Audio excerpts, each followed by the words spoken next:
Bonsoir. J'ai pensé judicieux d'intervenir compte tenu de cette vague assez puissante et récente de tout ce qui concerne une spéculation sur le concept du Mashiach, du Messie, avec un renfort de vidéos les plus angoissantes les unes que les autres, avec des concepts qui sont manipulés en veux-tu en voilà sur la guerre de Gog et Magog, ainsi de suite. Alors, je voudrais tout simplement recadrer les choses à partir d'une loi qui est marquée dans un livre absolument essentiel pour le judaïsme, le Rambam Maïmonide, dans le chapitre 12, la loi numéro 2. Le Rambam nous dit la chose suivante. Au sujet donc de la venue du Messie, nous dit le Rambam, personne ne sait comment les choses vont se dérouler jusqu'à ce que les choses se déroulent.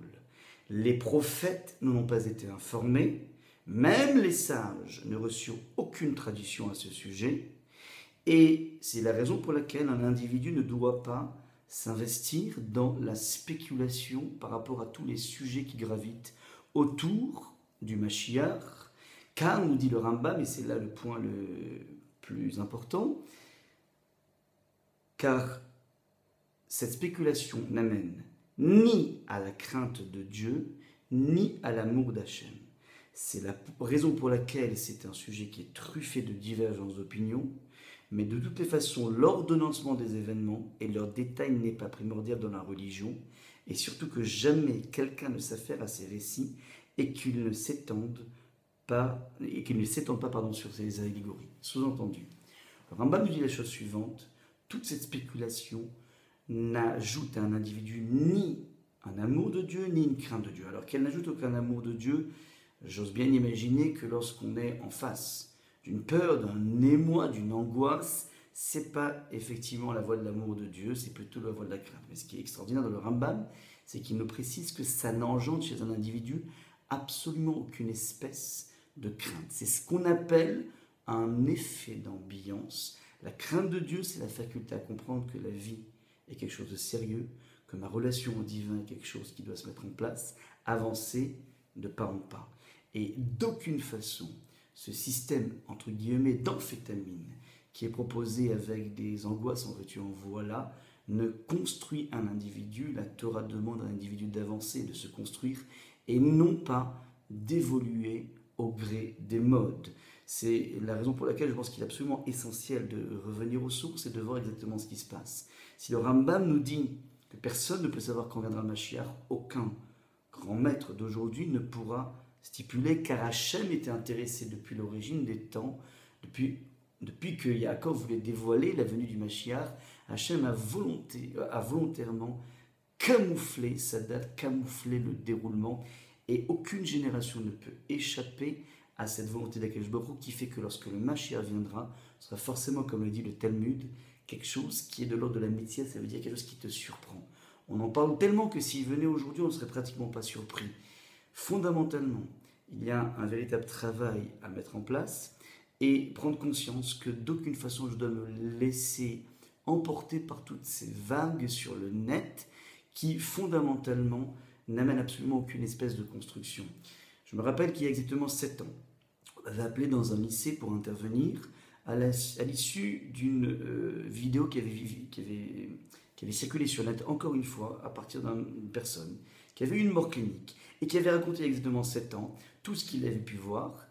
Et ça avait fait donc juste avant Rosh Hashanah le buzz, et ça avait entraîné chez les personnes énormément de craintes et des systèmes dans lesquels les personnes décidaient de faire tchouva par peur, par angoisse. Et j'étais venu intervenir pour dire c'est absolument pas de cette façon qu'il faut travailler.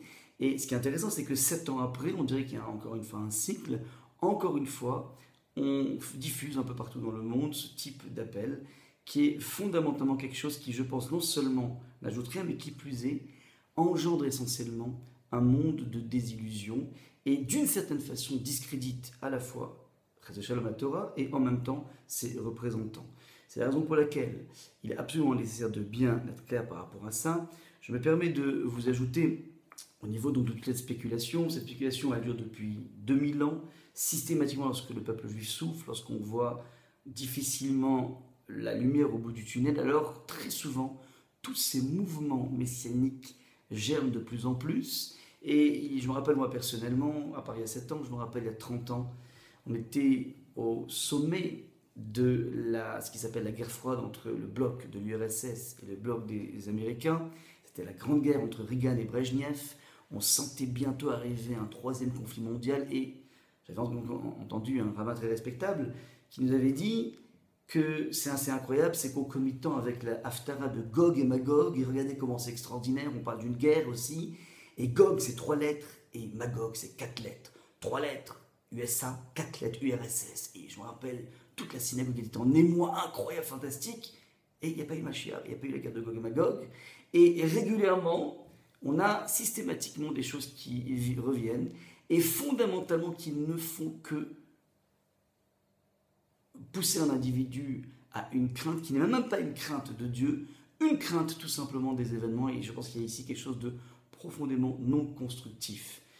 Je rappelle ici, on a beaucoup cité un Zohar dans lequel, il y avait au 6e millénaire, un cataclysme qui allait se passer qui correspond un petit peu au déluge de Noach, et c'est très intéressant de mettre en exergue ici la réaction du Rabbi de Belz. Le Rabbi de Belz donc était contemporain de l'année 1860, et cette fameuse année devait être un moment durant lequel le Mashiach devait venir, et on circulait une information très très forte parmi tous les disciples, les milliers et les milliers de disciples, comme quoi c'est évident cette année viendra le Mashiach. Alors le Rabbi de Belz avait eu ce courage extraordinaire, et il a fait une déclaration devant ces milliers et des milliers d'élèves. Il leur a dit la chose suivante.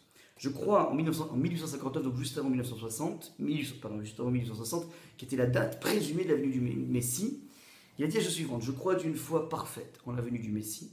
J'attends chaque jour sa venue, mais je jure qu'il ne viendra pas dans l'année 5620, c'est-à-dire 1860, contrairement aux prévisions des calculateurs de la fin des temps. Et il avait pris ce courage, on lui a demandé mais comment tu te permets de jurer? Il avait répondu de la façon suivante, de deux choses l'une. Soit je me suis trompé, et à ce moment-là je passerai pour un menteur mais ça ne me gêne pas. Et si le Mashiach ne vient pas, alors au moins je vais sauver toutes ces illusions et surtout toutes les désillusions que ça engendre. Il faut apprendre dans la vie à se construire, on se construit petit à petit et non pas avec des amphétamines. Voilà un petit peu ce qu'il faut bien attraper. Le Rambam nous guide jusqu'à aujourd'hui pour prendre un chemin de construction et non pas un chemin de destruction. Au revoir.